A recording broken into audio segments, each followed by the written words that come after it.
morning. This is VirtualPBX-admin training. I'm in a little early. I'm just going to wait until some more people show up before I really dive into it.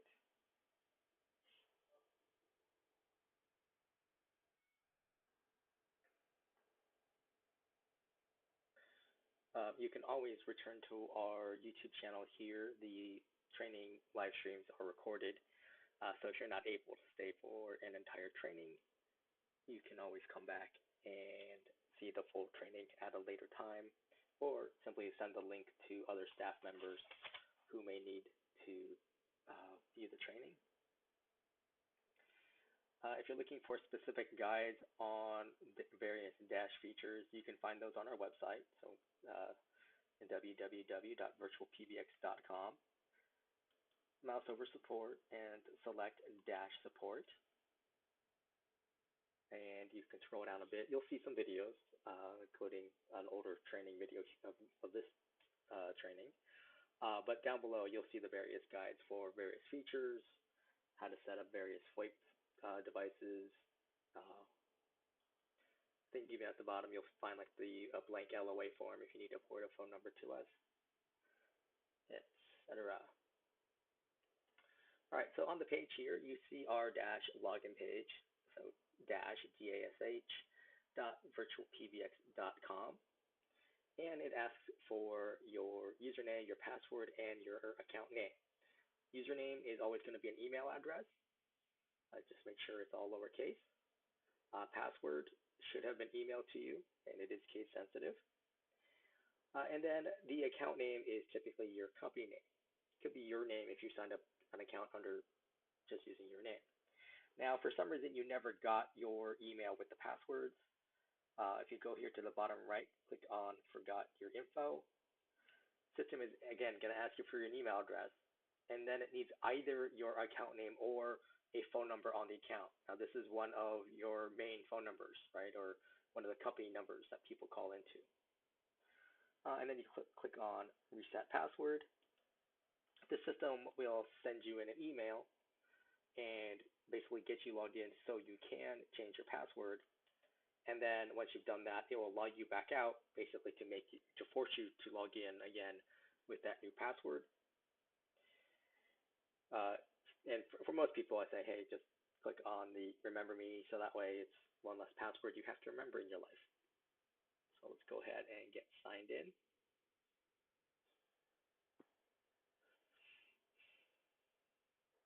Now, this is a test account that I've been into several times.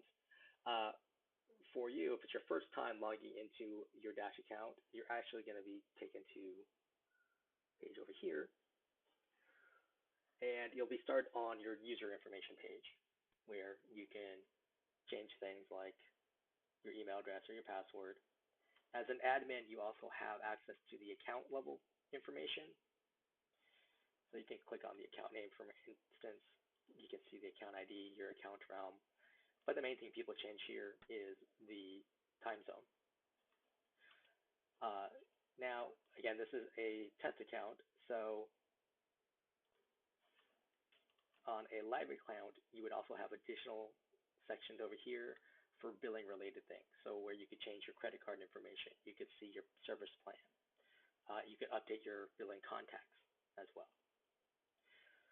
And that first time logging in, right, a wizard will pop up to guide you through where things are. And then when you're done, you just simply click on Close. Now here we're on our dashboard. Right up here, if you click on your name, you can get back to that account and user information. Here we got the question mark icon. All right, chat with us. We'll open up a chat window to one of our support agents. The online store will take you to store.virtualpbx.com, where you can order things like VoIP phones or the desktop softphone app. Learn more. This will take you to the support pages on our website. And then there's an extra space here for adding for the web phone link. So once you've added a web phone to a user and then you log back in, then you'll have a web phone link. Here we got the hamburger or menu icon. We're on the dashboard here, but then we have these other features here. Most of these are admin specific. However, ACD queues and the user portal are available to your staff members. Right? ACD queues would be contingent on them actually being in your queues, but everyone can get to their user portal. And then we have the logout icon over here. Now on the left, we have the various core features of Dash, which we will be going through all of them. And then here in the center, we've got your total users, right? So these are all your staff members, people who make and receive calls. Depending on your plan, adding new users can increase your bill, so that's something to be aware of. Down below here, we've got our total devices, I have 48. Cell phone, pretty self-explanatory, right? Most people have one of those. The web phone, this is a soft phone subtype, right? So it uses Chrome or Firefox on a computer, and then uses your internet connection to make and receive calls through the browser, for those two specific browsers. Right. Soft phone, right? Software application that acts as a phone, right? So again, uses your internet connection to make and receive calls. This can be on a computer, this can be on a tablet, on a smartphone. SIP phone, this is a specific kind of VoIP phone, which is, in this case, it's a physical device, right? It can be sitting on your desk, or if you're using one with cordless handsets, there could be a box near your router, and then the handsets are nearby. There are other kind of VoIP phones on the market, so if you're shopping, you want to make sure that you're getting a SIP compatible or SIP compliant VoIP phone, and that way it has a chance to work with us. And if you actually go under devices, you can, and then select SIP phones, you'll see the manufacturers that we support for auto provisioning, as well as the specific models. And that landline, pretty self-explanatory. Most of us have used one at one time in our lives, although I guess that's less and less common. Next up, we've got unregistered devices. So Dash can tell when a VoIP phone is connected, and that way it knows it can send calls to and from that device, right? So in this case, I have 12 VoIP devices that are not connected. This could be simply not powered on. This could be something more complicated, like someone has a new router and that's caused the phone to drop offline, to, they don't have internet access right now because their ISP is having a problem. Total phone numbers, 43. This is all the phone numbers on my account. These are numbers that people can dial in to get to us. Right? These are not contact numbers, right? These aren't my staff member's cell phone numbers. These are company phone numbers that we're talking about. You have assigned numbers, right? So these are numbers that go someplace. They ring to a person or their main number, for example. You can also have spare numbers, right? So numbers you're not using, but you're keeping on your account. Bear in mind, your account includes anywhere from 1 to 15 phone numbers as part of your plan price. If you go over that, then you would have a charge of either anywhere from $1.99 to $4.99, so $1.49, $4.99 per number over your allotment per month. All right. Then we got the breakdown here of USDID and US toll-free, right? So toll-free, 800 number, right? 888 all the way down to 833. USDID, that just means US local number, right? So say a number in Rochester, New York, compared to, say, a number in El Paso, Texas, right? You can have numbers in different parts of the country. If you're interested in international phone numbers, you can acquire them. You're going to want to email our porting team, so PORTING at virtualpbx.com, and they'll need to know the city and country that you're interested in, and they'll let you know if it's available or if there are additional requirements necessary to get a number. All right, conference bridges, 6. That means I've enabled conferencing on for 6 of my users, meaning they can host/moderate a conference. And I can do that because I have a conference bridge number. So over here on the right, we've got our main numbers. So these numbers all behave in the same fashion, right? They're all going to route to the same location initially, and let's say, for instance, and they would all have the same main greeting. Conference number, you can have multiple conference numbers as well, but this is a number either your staff or like vendors or customers can call into, and then they will be prompted to enter a conference room number and a PIN number. Once you've assigned a conference number, then you can enable conferencing as a feature on your users. Fax box number, you can have one fax box number, and this enables faxing on the system, and this number in particular is the number used to receive faxes with or on.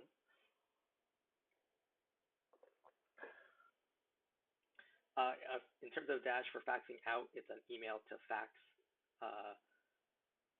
feature. You create an email using the email address that you use for your user login.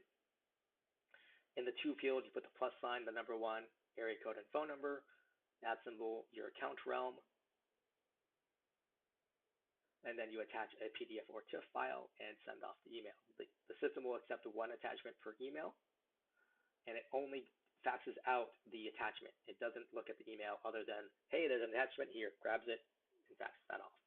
So you don't need to type anything in the body of that email. Company directory, this is a download link. It's simply a text file with your users and their extension numbers. The soft phone directory, this download, this is actually for use with the VirtualPBX desktop soft phone application. So you download this file and then you upload it to the desktop soft phone app. And this basically shows in your contact list all your staff members that have the soft phone app. And you can actually see if they're on or making use of the soft phone, right? You can see, oh, they're on a call with the soft phone. They'll have a little red phone icon next to them. You can also click on their names and call them if you need to. The store discount code, right there. You just use that through the store.virtualpbx.com. And you get a discount on ordering a VoIP phone, for example, or a router. The account realm, it's right here. You use that for the outbound faxing, like I just mentioned. You would also use it in programming a third-party VoIP device. If for some reason you have a VoIP phone that you want to use, but it didn't show up under the auto provisioning list. All right, up here we got the caller ID. Now, unfortunately, my pull downs aren't working or don't always work on the streaming software, but you can select any of your main numbers. Then you have the company caller ID name or CNAME. This can be 15 characters, including spaces and special characters. After you click Save Changes, this gets transmitted to the other telecom carriers who support CNAME, and they will update their servers. Now, that process can take about up to 3 business days to complete, sometimes a little less. A couple caveats. Not every carrier that your outbound calls can route through make use of CNAME. Usually, this is a small regional carrier versus a national carrier like AT&T, right? But if your call happens to route through one of those carriers, your CNAME information will not show up at your destination. That's not a lot we can do to control that. And even for the carriers who do support CNAME, it's not a high priority. So if they have heavier than expected call volume, for instance, then your CNAME information may not go through. Obviously, if they have an outage or maintenance issue, also they're more concerned about, make sure that calls can connect first and foremost, and then in distant third is the CNAME information. All right, down below here, we've got the company emergency information, or E911, and you just want to input your address information associated with this phone number. I guess the main thing that can trip people up here is for the state, or I guess region. Oh, they have a state here, right? You just want to use the 2-character abbreviation for our Canadian customers. Again, the state would be your province, and then again, you would use the 2-letter abbreviation that the Postal Service uses.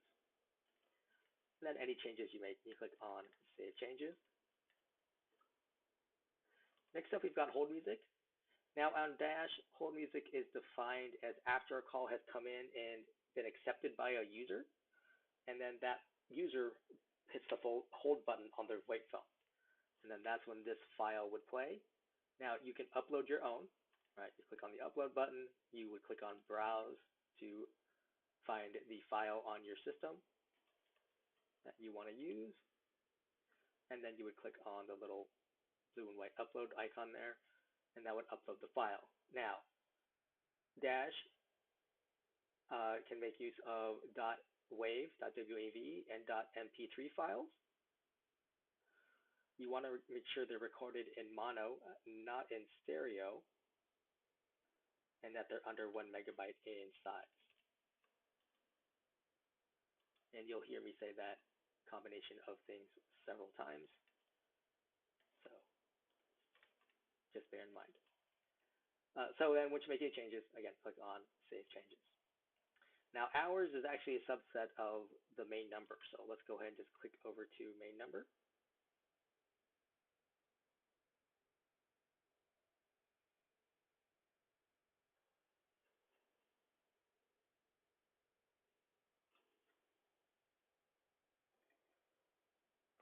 All right, so at the top, you got the main company numbers. If you click on it, you can see your numbers. If you don't want to use a number any longer as a main number, you would just click on Assign here. Now, that removes it from where it is, but it's still on your account. It just becomes a spare number. Anywhere you can assign a number, right, you can choose from a spare number, right, so like that 323 number, right, just unassigned. You can also buy a number, right, so you got your choice of local or toll-free. Local is you just search for it by area code. Let us try 526. Oh, nothing there. That might have been a bad area code. All right, so let's try 775. So now you'll see the various phone numbers that are available. If you scroll down, the list will refresh. And then you can find a number that you like. You can click Add, right? It adds it to your cart, shows you the number here at the bottom, and you can decide to remove it. But then you can always click on Buy Numbers. Now the system's just verifying that it is still truly available. Someone else didn't grab it from you. And then, boom, it adds it to your account. Right, toll-free numbers, similar process, is that instead you're using the toll-free prefixes. And again, you add the number, and then you would click on Buy. On numbers, they have a little gear icon here. You can click on that gear, and you could adjust the caller ID, right, so the CNAME information, as well as accepting inbound CNAME. You've got the E911. And then you also have prepend. Now, this is for VoIP phone features, or VoIP phone users, excuse me. You can put in additional text in front of the caller ID that will show up on a VoIP phone's display, right? So this gives your staff a heads up about what the call could be about.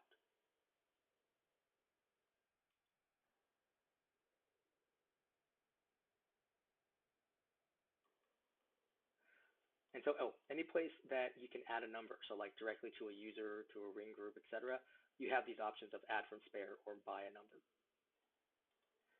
Right, office hours strategy. For new signups, you start off at 24-hour open office. Most people end up using custom office hours. For each day of the week that you're open, you put a check mark. And then in these boxes to the right, you indicate your open hours in 24-hour or military time. If you don't have a check mark, you're closed on those days.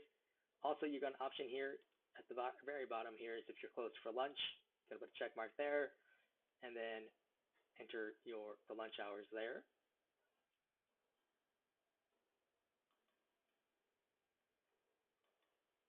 Office holidays, if you're closed for holidays, you put a check mark here, and then you add holidays over here on the right. You have your option of single day, date ranged, or advanced. Each one of these creates a new row. Right, so single days, like here for President's Day, you give it a name, and then you select the month and the day, and then you click on Save Changes.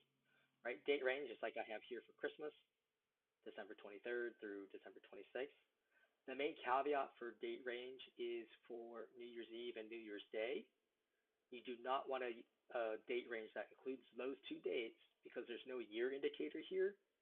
So the system actually just puts you in after hours mode all year. Right? So for New Year's Eve, New Year's Day, you just want to do a single day for each one of those. And then the advanced option, that's like what I have here for retreat. Right? I just said, hey, the first Friday in July, we're closed because it's company picnic day. Right? Now I can make that the second Friday or the second Tuesday or the third or the fourth or the last, etc. But then any changes, you click on Save Changes. Right, next up, we've got incoming call handling. Now this is, again, for all of my main numbers, right? They're all behaving the same way. This is how I'm controlling them, right? So now I'm on my open hours tab here, but I also have an after hours tab and a holidays tab, right? So basically, what am I doing with these phone numbers under these time sequences? And then you have these 4 options. So the first option here, call comes in, it's going to the virtual receptionist. This is the link. So if you click on it, it will open up a new window. On the left is our main menu. These are buttons people press on their phones to navigate through our phone system on top of an extension number if they happen to know it. Over on the right, these are your greeting options, and then we have additional settings as well. Now, if you need to add additional route options, right, click here under Add Route, and then it starts off with default, but you can switch it anywhere from 0 to 5, and then you say, hey, where's it going?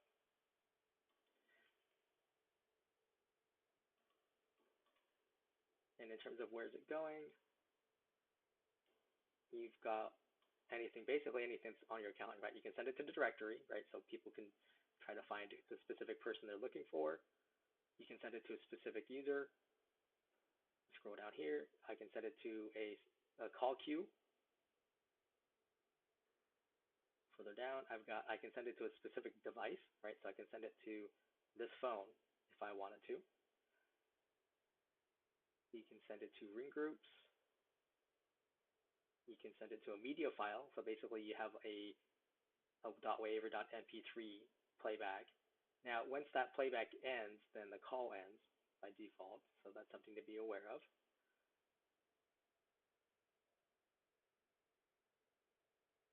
Right, so then we've got ring groups, right, so departments. Advanced call flows, these are additional auto attendants. So now on Dash, you can make use of sub-menuing, right? So I could say, for English, press 1, for Spanish, press 2. So when they press 1, they go to this particular attendant. So my English greeting plays and my English menu options are available, right? When the person presses 2, they go to a different menu where my Spanish greeting plays and my Spanish options are listed and available. And then you can also send calls to a voicemail box. Over here on the right, the greeting options, text-to-speech, you simply type it in, you click Update, and then you would click on Save and then Save Changes over here. That's computerized robotic voice. I usually recommend this for people who are new to PBX phone systems, right? Maybe they're a startup, so they're not exactly sure how everything's going to route initially. They may want to change it up, and that's an easy way to do it.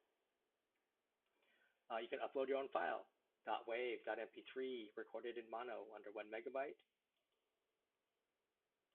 Right, you can choose from the existing recording, so anything you've already uploaded, recorded over the phone, or even previous text-to-speech greetings. You can record it over the phone.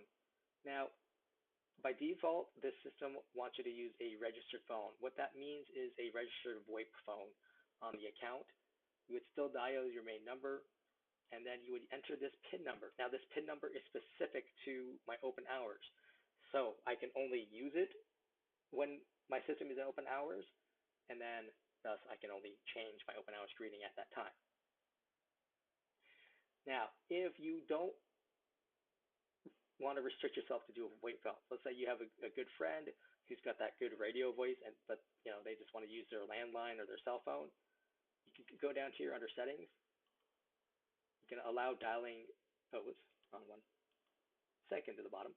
Allow outside recording. If you turn this on, then someone can call in from a cell phone or a landline, and then they can enter the PIN number, and then they record the greeting over the phone.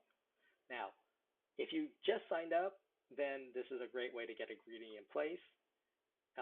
Basically, when you call in, you'll hear like menu has not been set up for this, or greeting has not been set up for this menu, something like that. You would enter the PIN number, the system walks you through it, and then you record and you save, and then it's in place.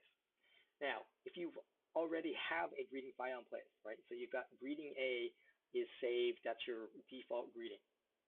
And then you call in and enter this PIN number and record a new greeting. So the file name greeting A stays the same, but the content you just overwrote with your recording that you just did.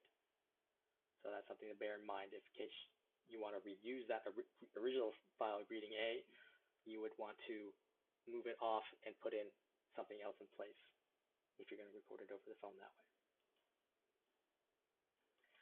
Professional recording services. When you click order here, it will take you to Snap Recording's website. They have roughly 100 voice actors and actresses to choose from.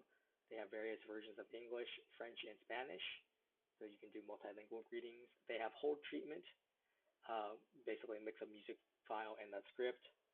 They handle their own pricing and their own billing, right? Credit card. They deliver typically via email, so then you would simply upload your file. Right now, they are having a holiday promotion. I believe that's still going on. I think it's something like 20% off, so worth checking out if you're interested in getting a new greeting. All right, and then settings.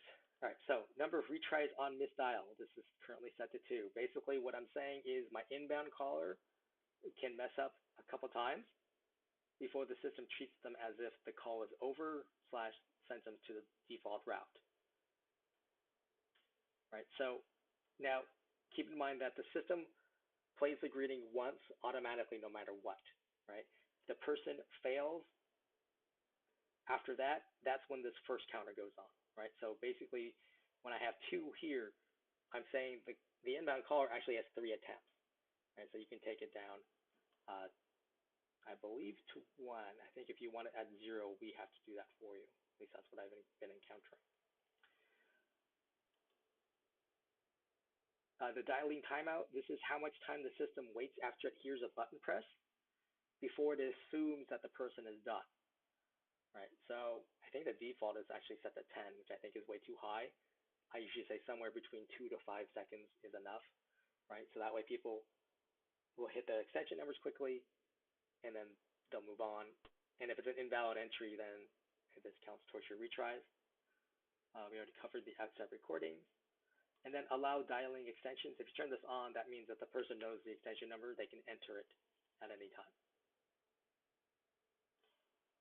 Now, these days, I don't recommend making use of the default route, and that's just because of robodialers, right? So a robodialer can call into your system at any time because it's a phone number, right? They would hear your greeting play, and at least a couple times, right, because of the dialing repeats.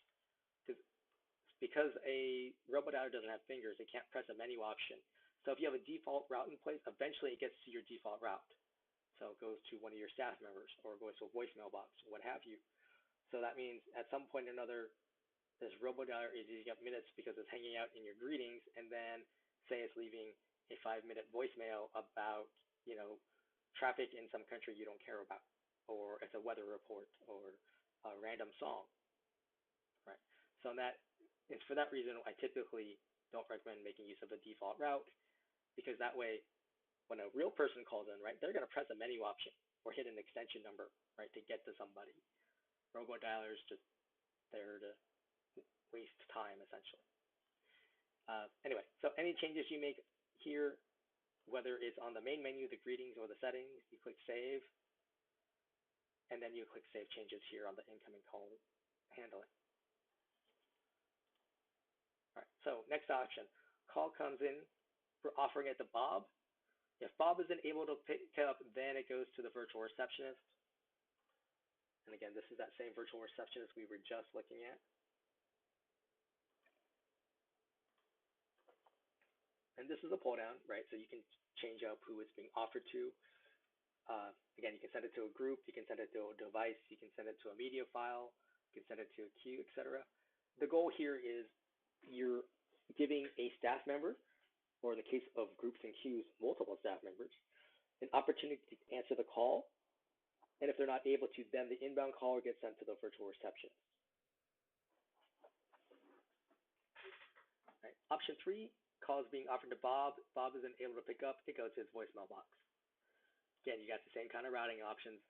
You can send it to groups, to queues, different people, media file, specific device, etc. And then if they're not able to pick up, it goes to voicemail. Now this has one additional option right down here at the very, very bottom. Skip the voicemail. Basically, a call comes in, goes right to this voicemail box. This kind of routing I typically see on the holiday tab, where a lot of businesses are closed. So like, hey, go right to voicemail. We'll call you back when we're back in the office. This is advanced call flows where you can send it to one of your other attendants. After hours, again, you've got these same options, but under after hours and holidays and lunch, if you're making use of lunch, right, they have their own virtual receptionist, right? So the menu options will be different. Your greetings probably want to be different, right? Just because you're closed or the holiday, etc. And you can change these settings. So each one is individualized.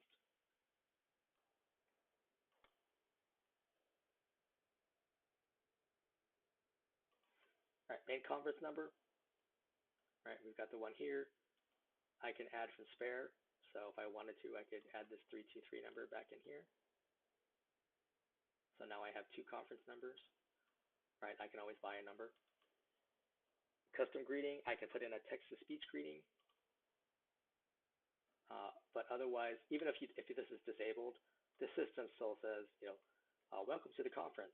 Please enter your conference room number, and then you'll be prompted to enter a PIN number.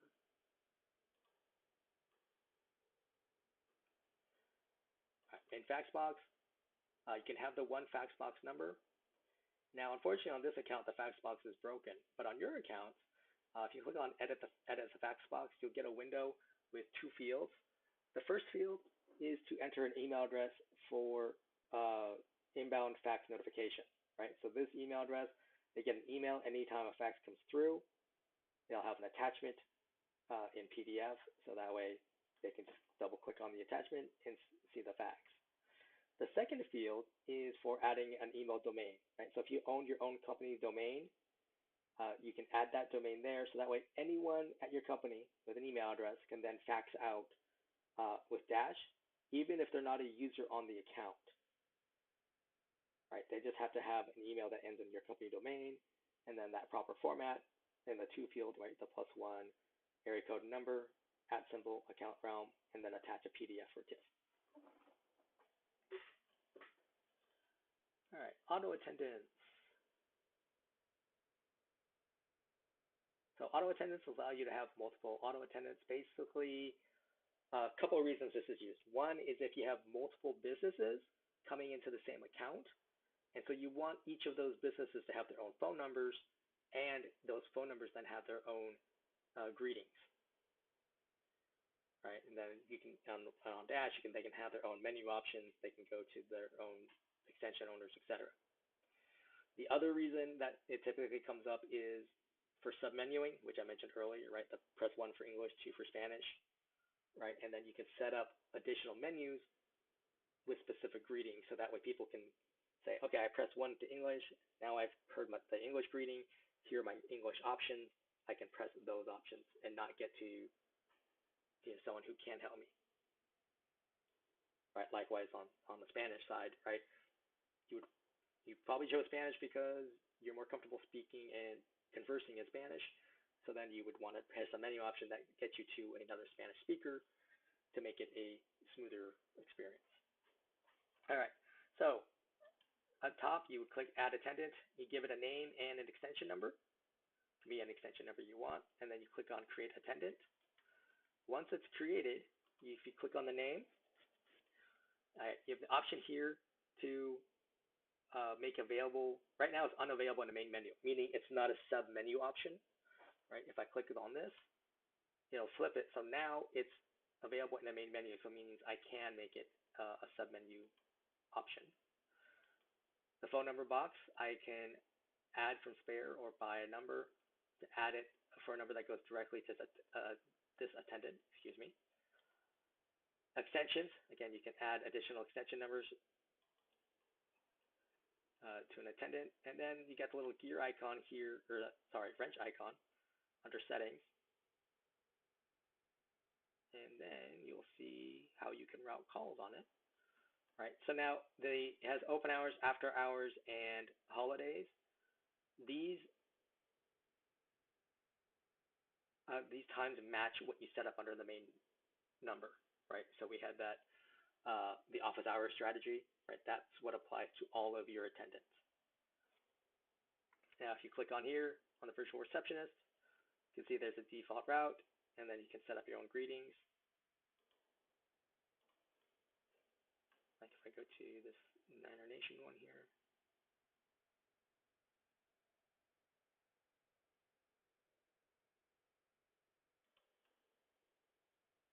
All right, again, I got these different routing options.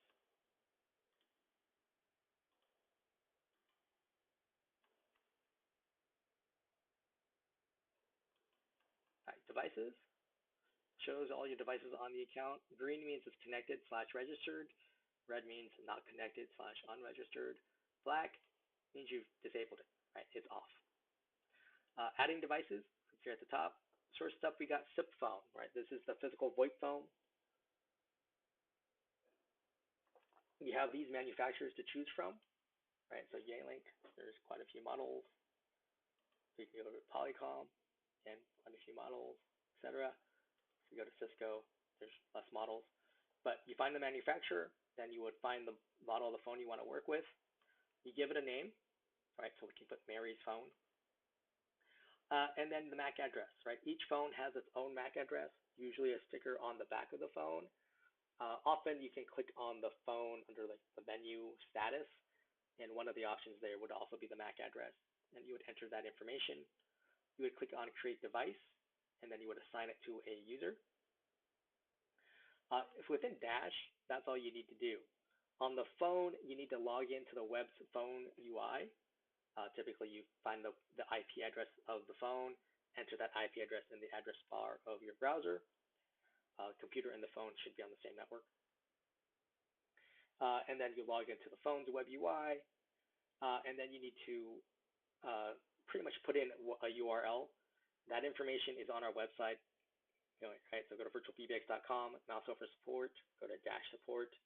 On the right-hand side, under VoIP phones, you're looking for the guide called Auto Provisioning Phones. I'll have the link that you need to add into the phone's web UI. Basically, that tells the phone, hey, go here. It'll grab its config file. It will reboot at least a couple times. And then basically it's playing its new configuration. And then it should show up as a green device. So then you can make and receive calls from it.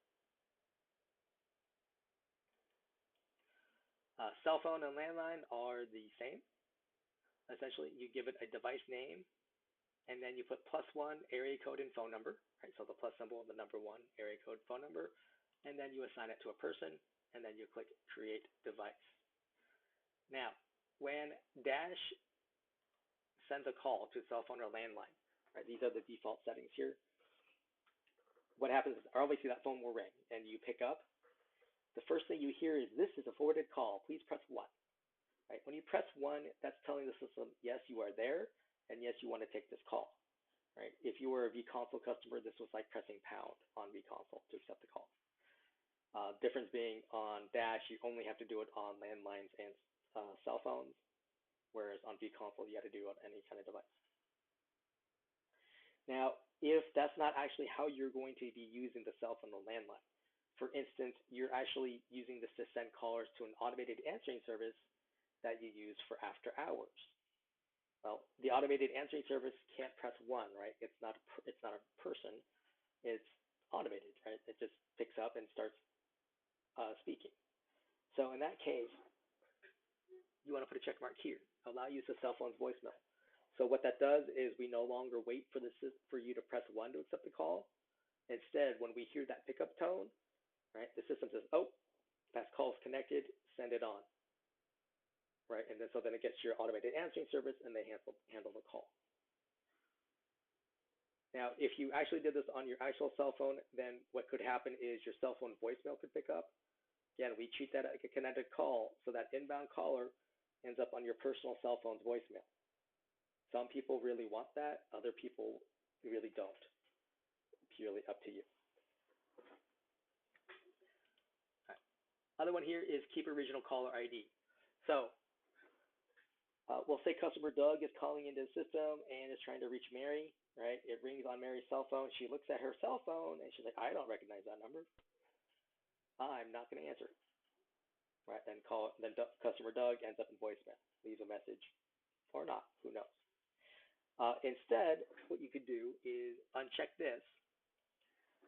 So when customer Doug calls in, and Mary's getting a call, instead of seeing Doug's phone number, she sees the main company number for the account, right? So then she knows, oh, this is a business call, right? So then she can pick up and help Doug out.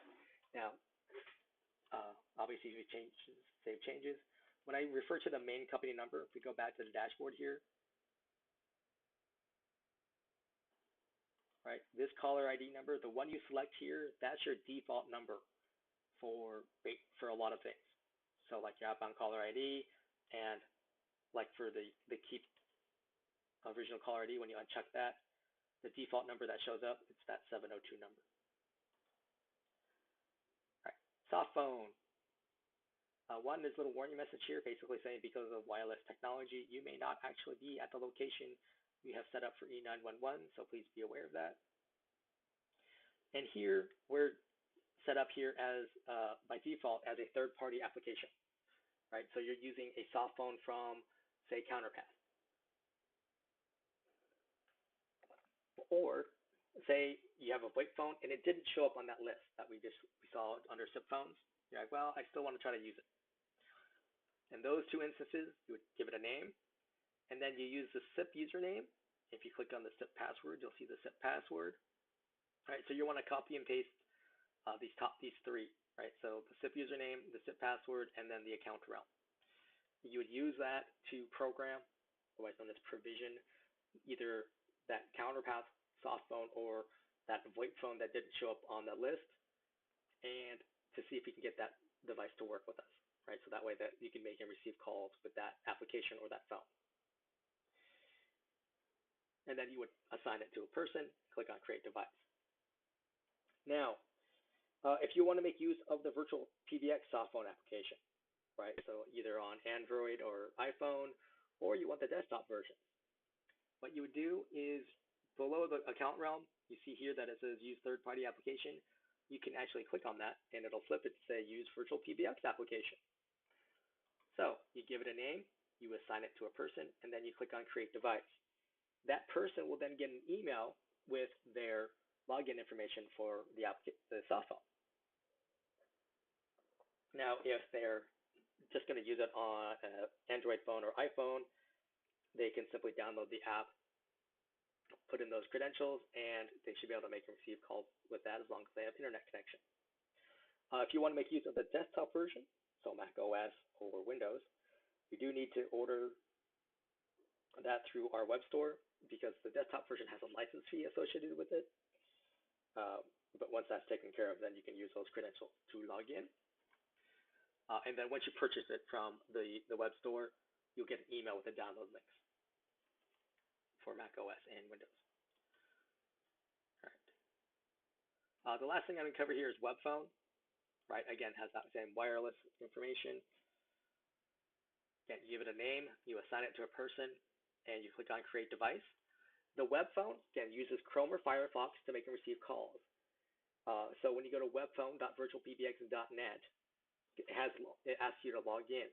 It uses your Dash login information, right? So the same email address, same password, same account name that you use to log into your Dash. And then you're good to go to make and receive calls. All right, the Greetings Manager. shows your greetings on the account. Right, gives it a name. The source, TTS, is text to speech. Upload means I uploaded the file. Recording means I recorded it over the phone.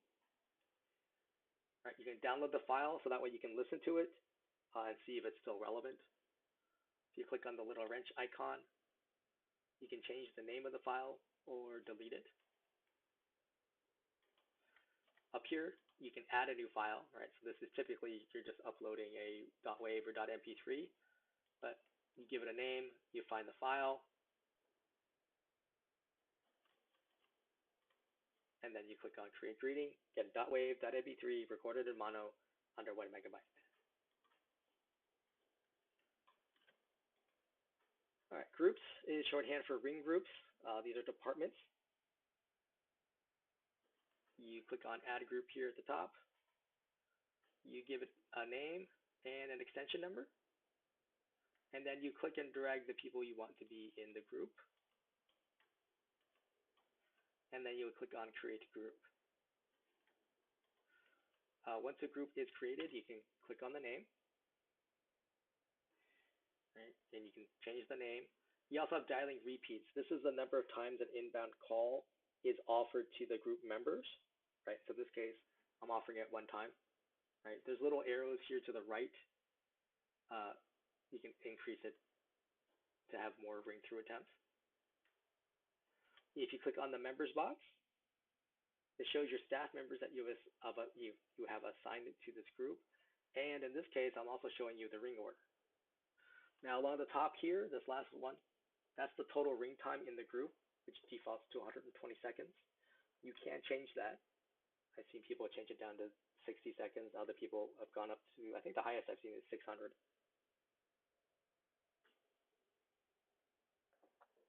Now, let's say you don't like this order. You're like, no, we're going to move people around because I want it to go in a different order. And then I can click distribute here. And now it's ringing in this order. Notice the duration's shrunk. I can still increase that if I want to, right? Because these are sliders. In fact, you can do something like this. Right, this is referred to as blast ringing, where I'm ringing everybody at the same time for the entire time. Right, obviously if someone picks up, then the call ends, and so everyone else doesn't keep ringing. You can add members here, bottom, left. Over here at the over on the right, you can also remove people.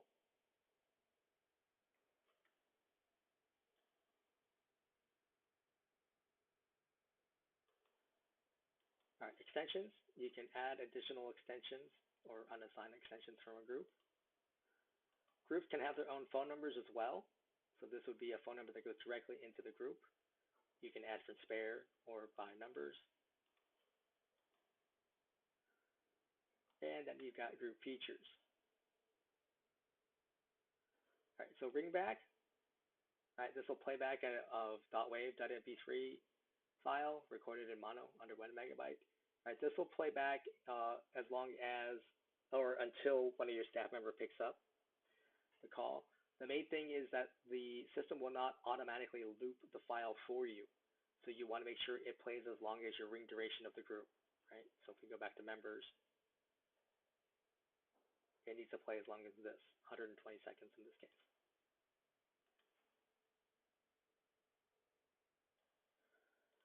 Next action, if you enable this, if no one answers, send the call to what? In this case, I'm sending it to the Starbucks voicemail box, but I can send it to the Smart Directory, or the main menu. I could send it to call queues. I think that's new. That wasn't there previously. I can send it to devices. I can send it to groups. I can send it to a specific user, and then I can send it to a voicemail box.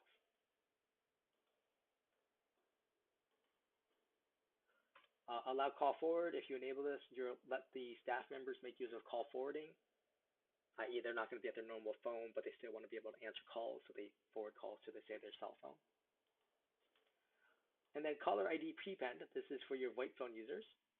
You can add additional text, or in this case, numbers, in front of the caller ID that shows up on the phone's display to give your staff members a heads up about what the call's about.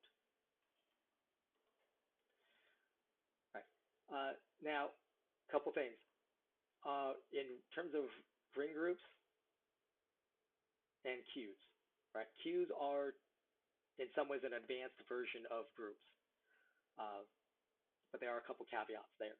So groups, the system can send calls to cell phones, landlines, or VoIP phones. Doesn't matter, right?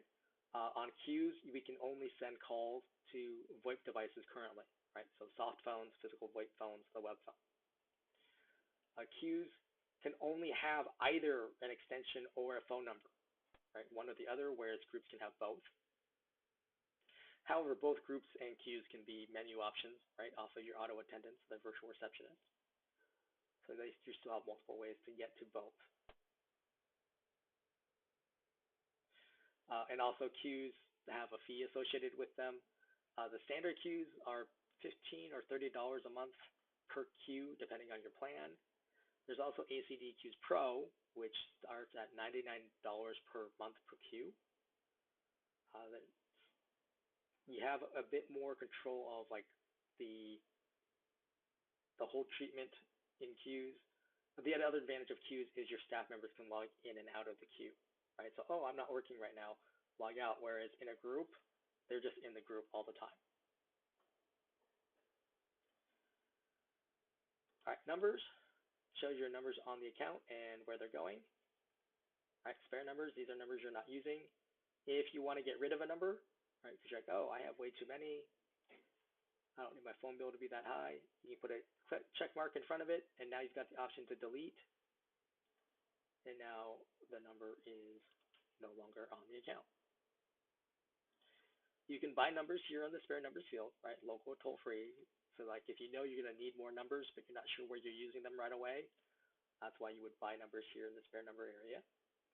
A port is to move a number, right, from say AT&T to VirtualPBX.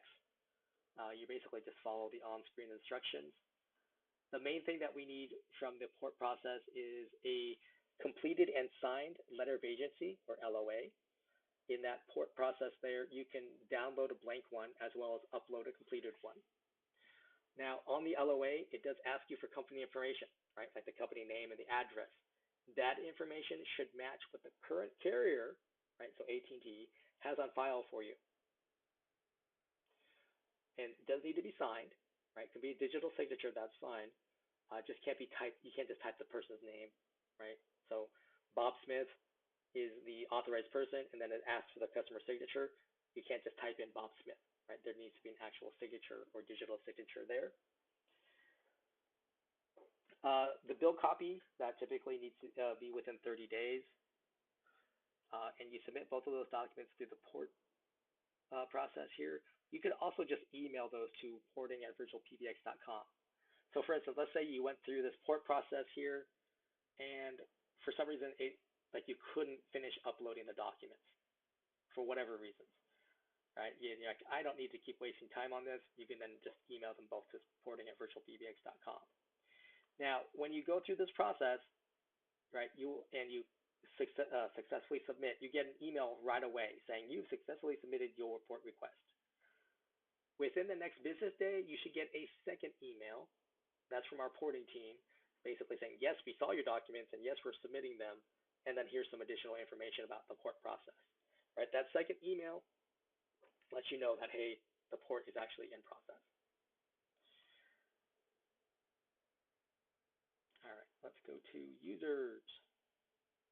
All right, users, these are all the people who will make and receive calls on your account. Little gray person icon, that's your standard user. Blue suit, that is your system admin, or in this case, several admins.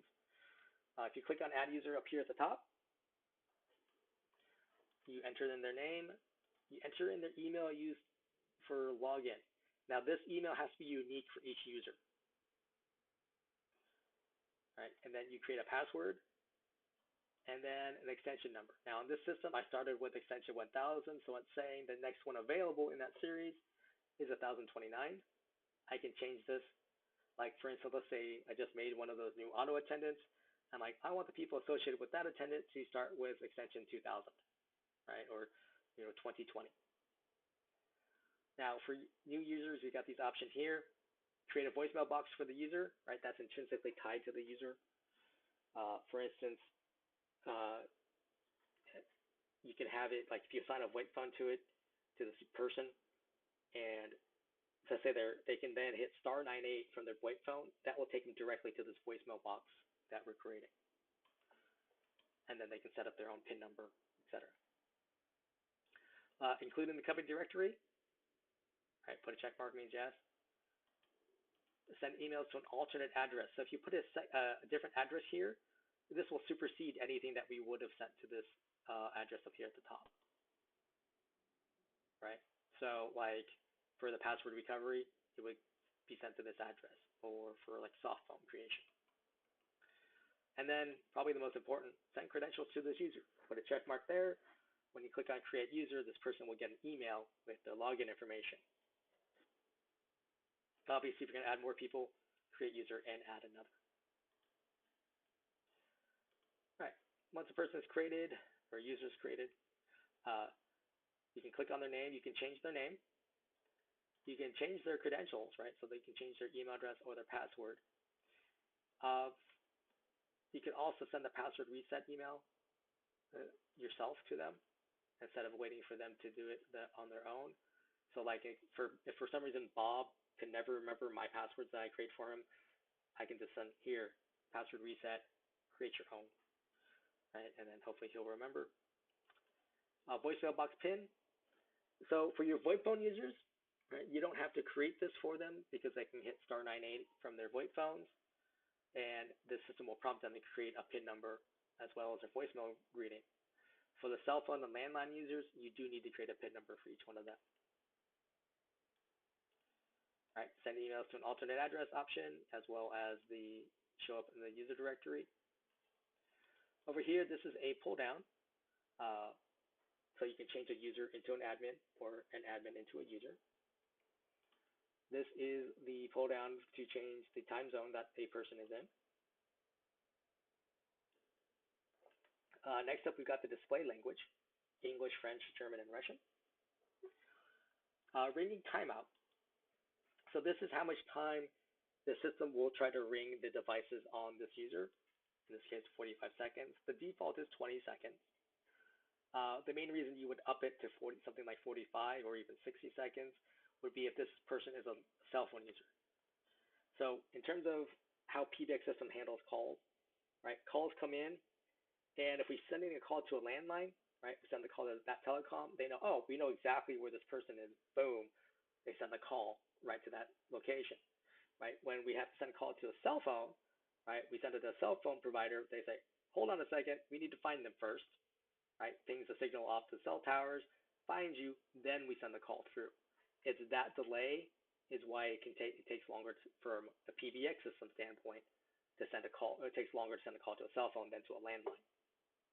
And that's why you would want to up the ring time for those people. All right, users can have multiple extensions. Right, you can add an extension number here if you wanted to. The case sample that made sense to me is the head of our sales team. Whenever we happen to lose a salesperson for whatever reasons, he immediately takes over their extension. So that way, if any inbound calls come to it, he can handle the call and or the voicemail and make sure it gets to one of the other sales staff. So that way, we're not losing potential sales opportunities. Users can have their own phone numbers, and they can actually have multiple phone numbers if you wanted to. Devices. Click on the devices box. You can add new devices here, right? So the same options as before. If you have spare devices, meaning you unassigned a device, then you can also add a spare device to a user. I personally think it's easier to add the VirtualPBX soft phone and the web phone to a user directly here, right? So, right, I can go to soft phone, right? You get the same message, but you just flip it, give it a name, click on create device, and then click on save changes. and they're ready to go. And then we have user features. All right, caller ID number. If you turn this on, then this can only be turned on people who have their own phone number. But when you turn it on, then their outbound caller ID from a VoIP device will be their phone number. Call forwarding. You can turn it off. You can turn it on. Basically saying, hey, I'm not going to be at my normal phone. Send it to this device instead. The failover mode, this is for your VoIP phone users, right? If their VoIP phone becomes unregistered, the system detects that. And if a call happens to come into them at that time, it will then automatically forward. Now, this forwarding device should not be a device on the user already, right? Because then it's trying to forward it back to itself and the call never gets anywhere. All right, hot desking. This is also a VoIP phone feature. You enable it. You create a hot desk ID. I say usually just make it the person's extension number. And then up to you if you want to have a PIN number. So what this is, if you're in a situation where you have staff members who might be switching desks from day to day, right? Because you have some people come in on Monday, Wednesday, other people come in on Tuesday, Thursday, right? And each day, people could be sitting at a different desk. So they would come in, right? Today's Tuesday. I come in, I sit at a desk, and this is desk number 7. I'm like, all right. I go to the VoIP phone there. I hit *11. That turns on hot desking. The system asks me for the hot desk ID number. I enter it. If I need a PIN number, I would enter that as well. And then the system says, oh, calls will be forwarded to this device. I'm like, great. So now I go about my workday. Any call that comes into my user rings at that phone I'm sitting at.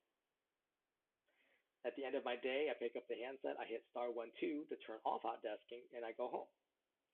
Right now, I don't come back in the office until Thursday, and when I do, someone's already sitting at desk number 7 because it's their lucky number, whatever.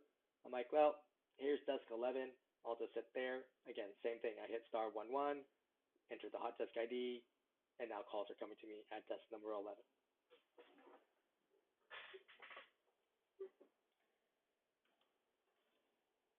Voicemail is enabled because it was created with this user.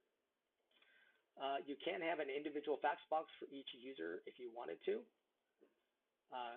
Again, you can select a spare number, buy a new number, or you can choose an extension. Now, you enter an extension number and hit select extension. The system is displaying the extensions in use. So the more extensions you have, the more likely you're going to want to check. Now, when you use extension for faxing, you're relying on the inbound faxer to call your main number, right? Then hit the extension number of where they're faxing to, and then hitting send fax on their fax machine. Not every fax machine can do that, which is why I typically recommend if you're going to do this, just get a spare number or buy a new one. Conference bridge.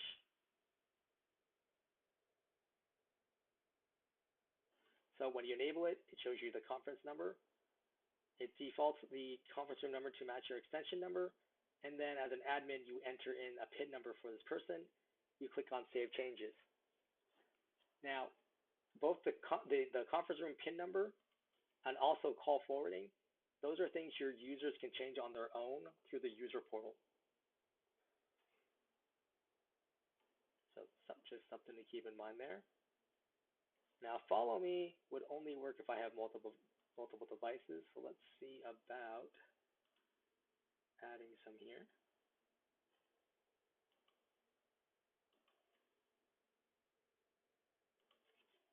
We'll add these 2. We'll hit Save Changes.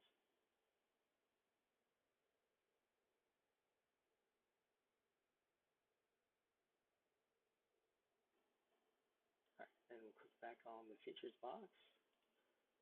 Go to Follow Me. So first we enable it. And now it says, okay, which devices do you want to use? We uncheck them.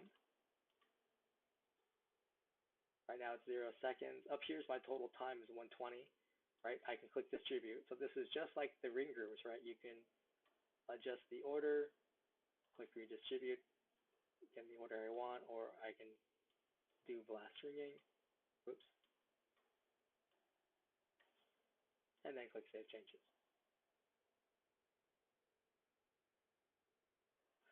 All right, music on hold. You enable this, you're basically saying this user has their own hold music. You can upload your own file, .wave.mp3 recorded in mono under 1 megabyte.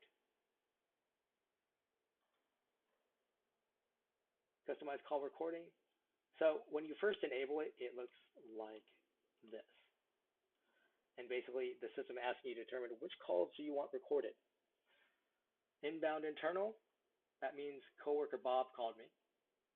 Right? Inbound external, right, means customer Doug called me. Now, outbound internal means I called coworker Mary. Right? Outbound external means I called customer Susie. And then you click on Save Changes. And then Do Not Disturb. Basically, you're saying this person is not available, so all calls would go to voicemail. All right, voicemail boxes actually.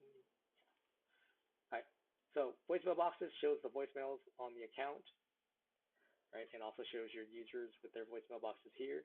If you need to create a voicemail box, you just click on Add Voicemail Box. You give it a name, a voicemail box number, and a PIN number, and then you click on Create New Voicemail Box.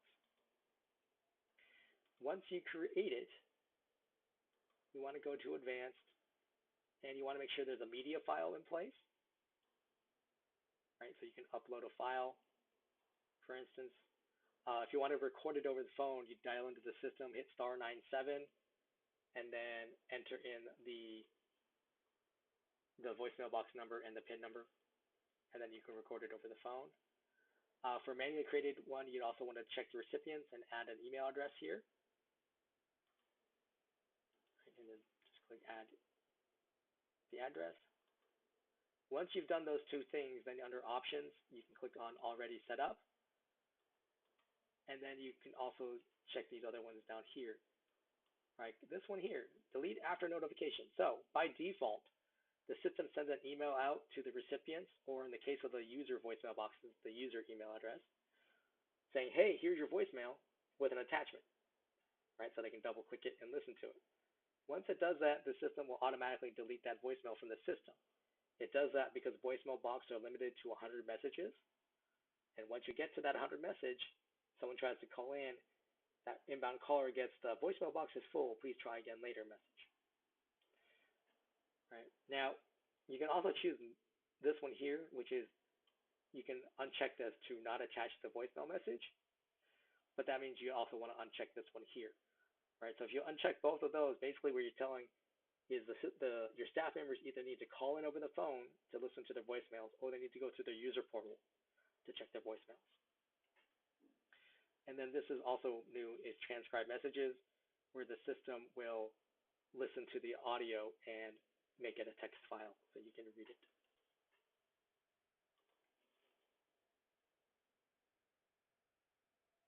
Oh, one thing I wanted to touch back on. For the greeting media, so you've got the default file here. The temporary file, if you select something, will supersede the media file, right? So this is like the out of office or vacation voicemail message. And then when I come back in, I set this back to none, and then my default message will play. All right, advanced routing. This mostly applies to our vConsole customers who were moved over to Dash.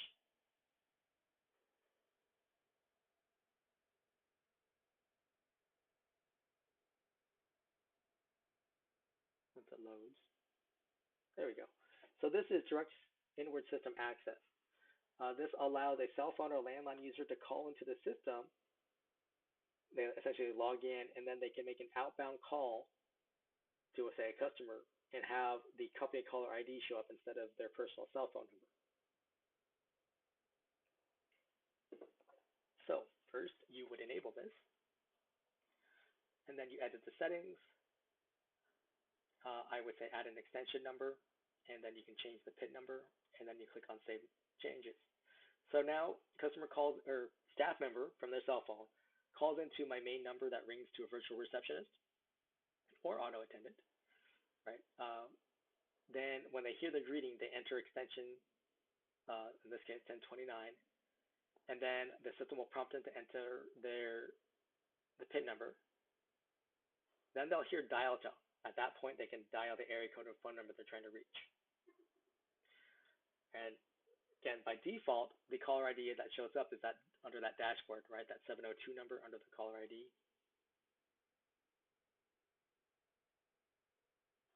Right. This is the number that would show up as the outbound caller ID. Also for our migration customers, this is where you would see any auto out rules that weren't to block a number, as well as any select route rules. The full visibility of that is coming. Right now, it just shows that you have those rules. If you need to change those, you would actually need to send a request into our support team. For new customers, you can request to have DISA enabled. The reason it's not enabled by default is that it's a potential area for fraud, right? If someone is able to figure out the extension number and PIN number, then they can make outbound calls on your account and you may not notice it right away. Right, call logs basically shows you your call activity, right? So a little green arrow to the right means a call came into the system. In this case, probably either went to voicemail or they didn't hit a menu option. And click on these. You can scroll down and see, oh, there's been quite a few calls.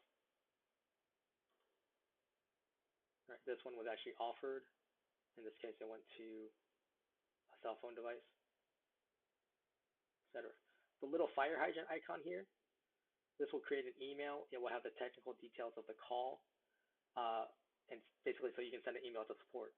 I would suggest that you enter in additional text about what you're experiencing or the problem that you encountered, right? So that way the staff understands why you're reporting the call. Right? If you go to custom, you can put in custom date range. You can download the file as a CSV, so you can look at.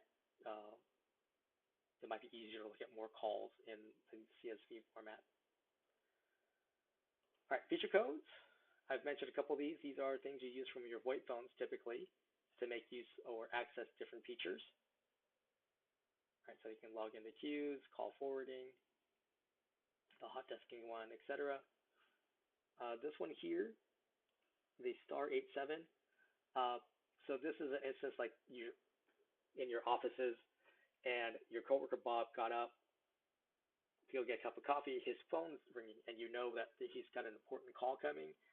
You can hit *87 from your VoIP phone, and then his extension number, and then you pick up his call, right? So that way he's not missing an important call. You say, "Hold on a minute, he just stepped away. Let me go grab him," and then you can then transfer the call back to Bob. All right. So we've been in the dashboard this entire time. So let's go over to ACD queues. ACD stands for Automatic Call Distribution. It's a call center feature. You click on Add New Queue over here to the top right. To add a new queue, we'll just go in here to, on the gear icon here, on an existing queue. All right. So you give it the queue a name, and then you choose either an extension number or a phone number for that queue. And then you've got over here the configuration, the queue routing strategy. You've got 5 on the standard queues to choose from. This one that's listed here is most idle, meaning whoever's been waiting the longest among my staff members gets the next incoming call. There is round robin, which basically will equalize out over time. There's ring all, which will ring everybody at the same time. There is least offered. So say I have Bob and Mary are logged into my queue. Bob's been offered 20 calls. Mary's been offered 5. Under least offers, the next call that comes in goes to Mary. Now, the other option is least calls. This means the least amount of connected calls. So let's say in that scenario where Bob has been offered 20 calls, but let's say he's only spoken to 2 people, right? So he only connected with 2. Mary's been offered 5, but she spoke to all 5. The next call that comes in is going to Bob because he's had the least amount of connected calls. Okay. The whole treatment, again, you can upload a file, .wav, .mp3, record into mono. Now on ACD's Qs Pro, you can do things like have different music file plays. You can announce position, announce the estimated wait time. You can also include an option for the people to get out of the queue, right? Like they can press 0, and you can define where 0 goes, right? You can go to voicemail box, it can go back to your main menu, etc. The queue timeout, that's measured in seconds. This is how much time the inbound callers can wait on hold. Queue call limit. This is, you can limit the number of calls that can come into a queue. So 0 would be, means there's no limit. All right, timeout immediately if empty. If I enable this, that means if I have no staff members logged in and a caller comes in to the queue, the system will treat them automatically as if they've hit the queue timeout limit. Escalation queue, you can set calls to go to a second queue if all your staff members are busy. And then the escalation call flow after timeout. After this 3,600 seconds, where am I sending them? In this case, to the main voicemail box. But you have all sorts of options, right? You can send them to one of your other attendants. I can send it to a specific device. You can send it to a ring group.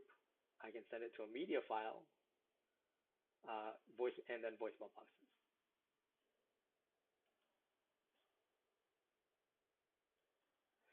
The agent behavior. Recovery time is basically after an agent has completed a call, how much time do they get before the system offers them a second call? This is typically in 15 or 30-second range, not 300. Force away on rejected or missed. If this is enabled, then when an agent misses a call, the system puts them in away mode, and they have to put themselves back in ready to be able to receive calls. And then the agent connect timeout is 20 seconds, basically how much time we try to reach that particular agent at the devices. Because they're using VoIP only on queues, 20 seconds is typically plenty.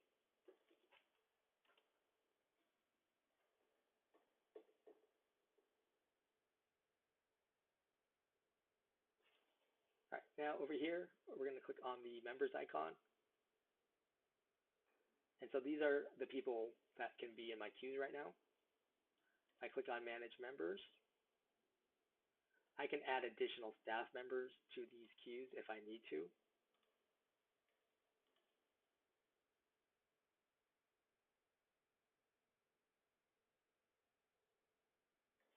Now we see Dukes on this list, or I can remove people from this list if I wanted to.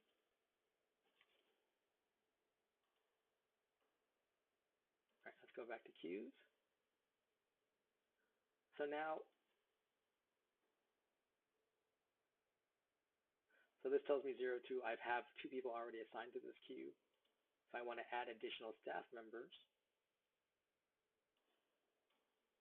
I would click and drag, and then, unfortunately, you can't see it here, but I would click on Save Changes. Once you have staff members, then you can click on Add Managers, and so the available staff members can become a manager.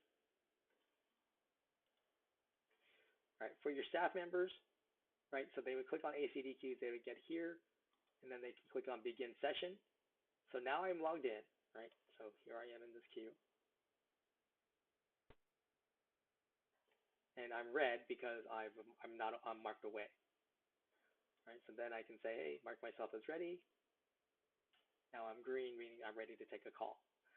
Now, you may have noticed on the feature codes page that there were some call center ones.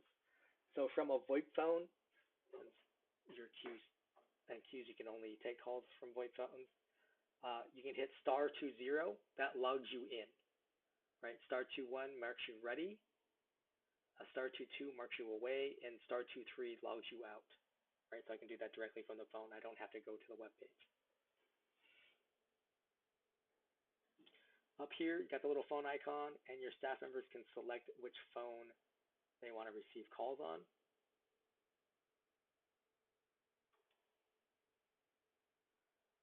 And then at the end of the day, they would want to click on End Session. Now on ACDQ's Pro, there's more options. There's a performance icon in between here, so you can compare agents at the same time in terms of, like, what kind of their call performance, etc. Also on Q's Pro, you have, as for managers especially, you've got other options where you can see like activity logs, see who's been taking the calls, who hasn't, etc.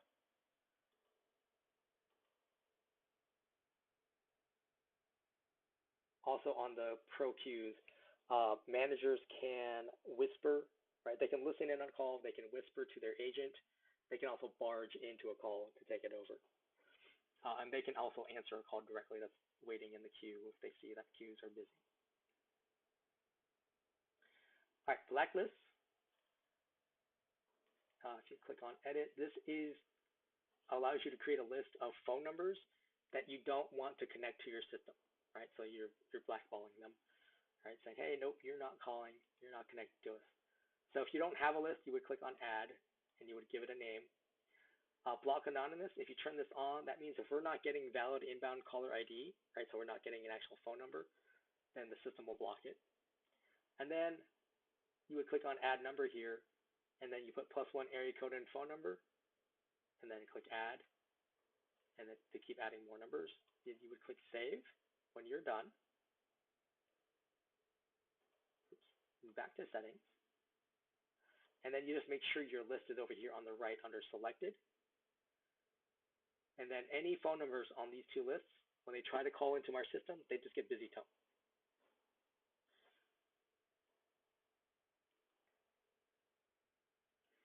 All right, faxes. As an admin, you can get to any fax box on the account, basically see what's going on with their faxes.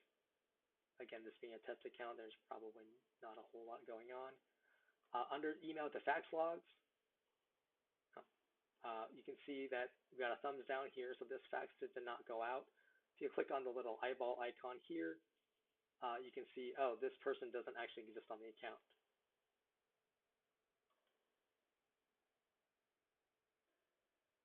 The monitor is actually, as far as I know, not really turned on many accounts, but basically allows you to see what your staff members are doing, like if they're on a call or not. The number manager takes you back to your spare number page. The recording manager, this takes you to where your call recordings are stored, so recordings.virtualpbx.com, and it uses your same dash login to log in, so then you can listen to recordings, download them, etc. Reports, this is advanced reporting. This is currently in beta. If this is something you're interested in, you'd want to talk to our account services team. But this allows you to create your own reports, so you can have a better idea of what's going on versus using the call logs. User portal, every staff member has their own user portal. You see here that I disabled delete after notification. So I have a new voicemail back from December 1st. It came from that phone number. It went into this phone number. It's this long, and I can listen to it as well as download it. I can see my call history, both in and out. I can see my faxes, although again, I don't have a fax box. The contact list, this is everyone in this account, right? So I can see the other extension owners, the queues, the groups, etc. This is not something I can add to, right? So if I was a salesperson, I couldn't add my client contacts here. This is only within my Dash account. Now we've got the conference tab. So over here on the right, again, I can change my moderator PIN as well as my participant PIN number. And then I've got the options here if I want the people to come in muted or deafened, as well as to play entry and exit tones.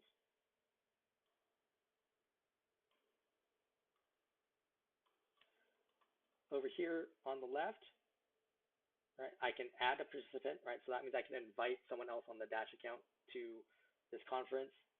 I can lock a conference so no one else can start joining. I can mute everybody, and then I can unmute everybody, as well as just hang up the call. When you're actually in a conference, then in this area here, you can mute a specific person as well as kick a specific person from a conference. And we got settings and devices. So this is where your staff members can set up their own call forwarding. They would just click on that little box there, and then they would say, hey, instead of this device, forward calls to this phone number, right, +1 area coded number. And then they have these other options here. And then they would click on save. And then they can see the current status of their devices. Voicemails. Again, as an admin, you can get to any voicemail box on the account. And so you can see, oh, he's got a message. If you have several messages, you would probably want to use this up here. So you can say how many messages or have by different parameters. If you click on here, you can say, hey, mark as new, deleted, listened, etc. You also have the option here to forward or move it to a different voicemail box, right? So it actually got to the wrong person. Let me put it in the right person's voicemail box. And then lastly, we have webhooks. This is if you want to make use of APIs to link Dash to other software. If you're interested in this, you would want to talk to our sales team. They have some qualifying information as well as some white paper kind of documents to help you assess if that's what you want to do. You can also go to developer.virtualpbx.com to see some of the things we have done with webhooks and Dash. See if that's something you want to have done. And that is pretty much everything. I'm going to hang out here for a couple minutes to see if anyone has any questions via chat. But beyond that, if you don't have any questions, feel free to go along with your day. But as I said, I'll wait here for a few minutes.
All right, I'm not seeing any questions come through, so I'm going to go ahead and end the stream.